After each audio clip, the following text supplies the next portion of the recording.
Hey guys, welcome to today's video. I'll be sharing if it is worth it to still do a master's degree in the UK. I have a video that is titled why you should not do a master's degree in the UK. So if this is a cause for concern for you, you can go watch that video so that it will also help you. I'm actually making this video to respond to a comment that somebody dropped in my video. So I made a video last year about University of Reading. I was speaking to an undergraduate student and a postgraduate student. We're talking about what the fees are, what the tuition is like, what the learning experience is like. So they told me what their tuition fee was. Somebody dropped this comment under this video. He said, this is probably an old video because today as I'm going through the tuition fee page for the international students, new international students are £29,950 per year for 2025 to /2026, then fixed per year at the fee for the standard duration of the course. That's fine. 29,000. This video that I made with these students, at the time, tuition was like £22,000. Oh my God. I studied in the UK in 2020 and my tuition at Queen Mary University of London was around £24,500. I can't even lie to you how much that tuition is. Let me check how much that tuition is now, because if a £22,000 tuition fee last year is now £29,000. Tuition fee for QMUL LLM. Jesus is Lord. Oh my goodness. So when I studied at Queen Mary University of London in 2020, my tuition fee was around £24,500. And I am seeing here online that tuition fees is around 30-something thousand pounds. Jesus. Oh my goodness. I'm shook. Okay. Jesus. Why am I shouting? I'm too stunned. I am too stunned. Now, if you wanted to study an LLM at Queen Mary University of London in 2025 as an international student, you will be paying £31,500. Jesus. LLM is just 1 year. Master's degree in the UK is mostly 1 year. So imagine paying £31,500 as tuition fees. This is Queen Mary University of London. This is not Oxford. This is not Cambridge. Let me check King's College LLM cost. Tuition cost. My God. I'm too stunned. These things are expensive. Masters of Law, LLM. Oh my God. I'm so sorry because I am too stunned. If you want to study LLM in King's College London and you're an international student, you're going to be paying £35,800 per year. If you're studying full-time. If you want to study part-time, you're going to be paying £17,900 per year. Guys, I am too shocked because within 5 years, tuition fees have almost doubled. So this is the question I'm asking. Is it still worth it to study a master's degree in the UK? Why am I asking this question? I'm asking this question because of the cost of tuition. This tuition is different from cost of living. We're still going to come to that. And then how many hours students are allowed to work, post-study work visa opportunities, and then the current restrictions on skilled worker visa. Let me adjust my seat so that you people will understand what I'm saying. So you pay £35,000 to do a postgraduate course for 1 year, master's degree for 1 year. And in that 1 year, you can only work for 20 hours a week. Usually, if you're working for 20 hours a week as a student, you're probably going to be earning minimum wage. Now, when you're done with your master's degree, be reminded that you can no longer come with your dependents to the UK if you're doing a master's degree. So you can only come by yourself. You can't come with your dependents. So your dependent cannot come and then be working to make money.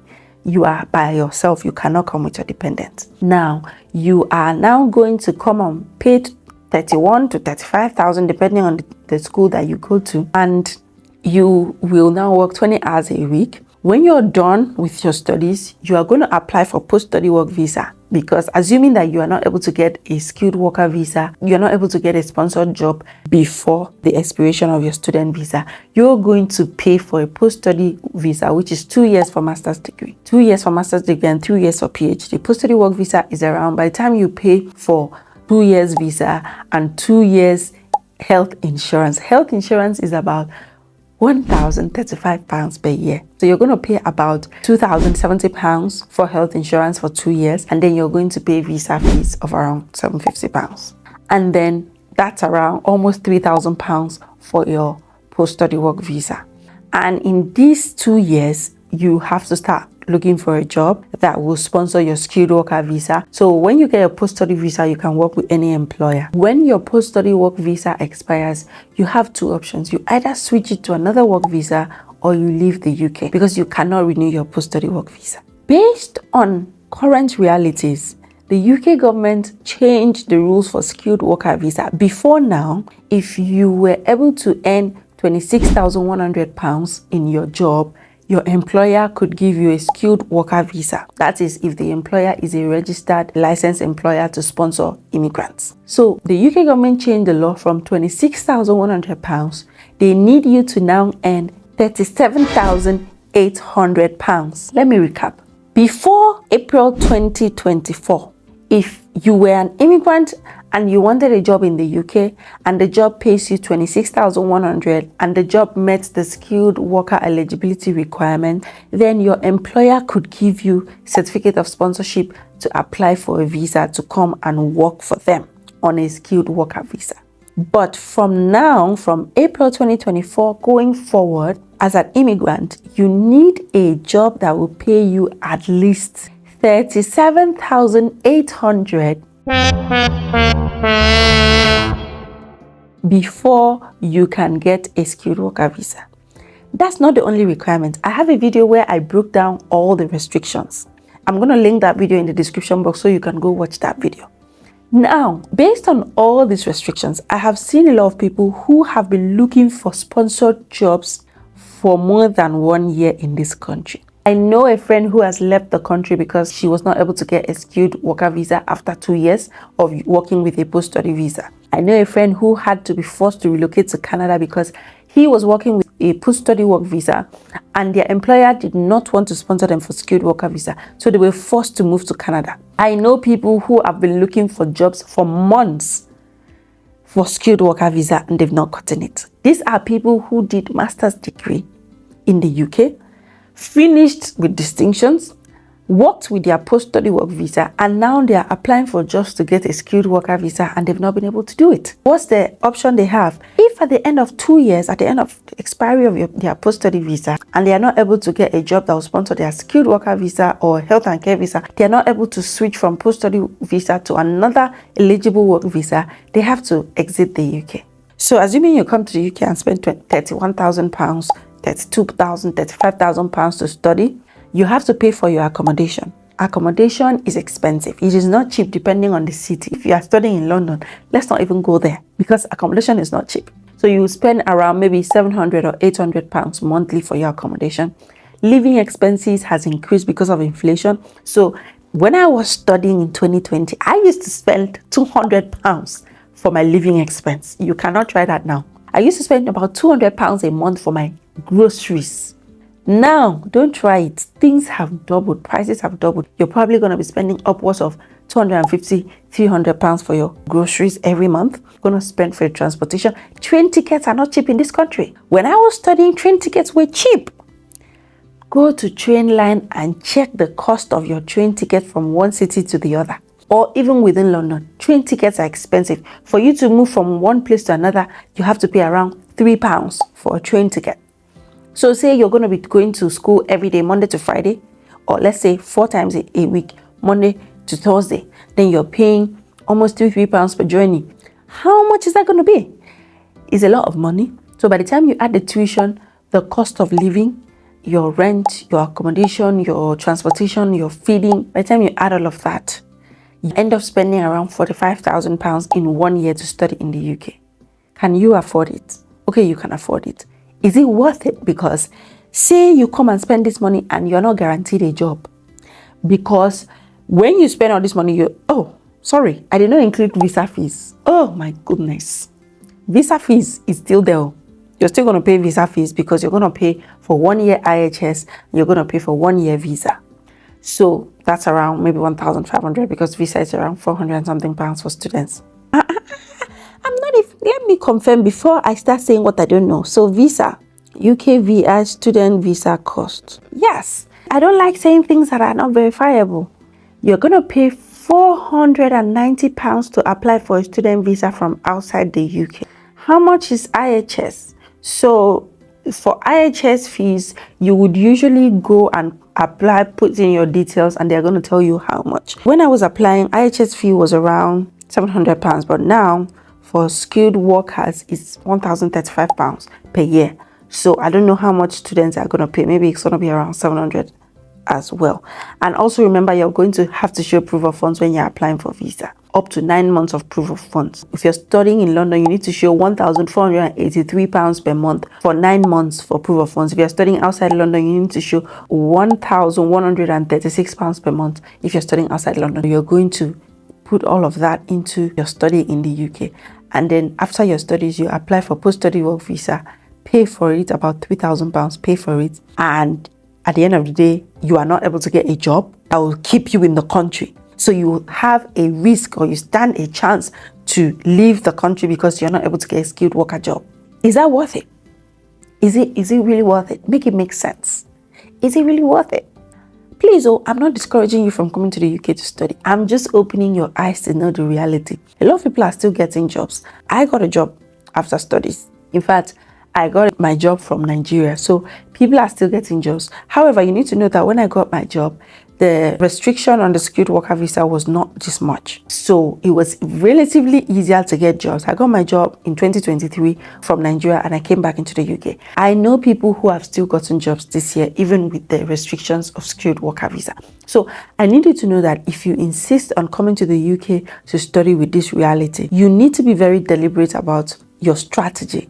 You need to be very radical about your job search after studies. You need to be very intentional. If I were you, as I'm coming for my master's degree, I'm not going to plan to apply for that post-study work visa because I don't have £3,000 to dash the government. You're going to be giving government money, £3,000 for that visa.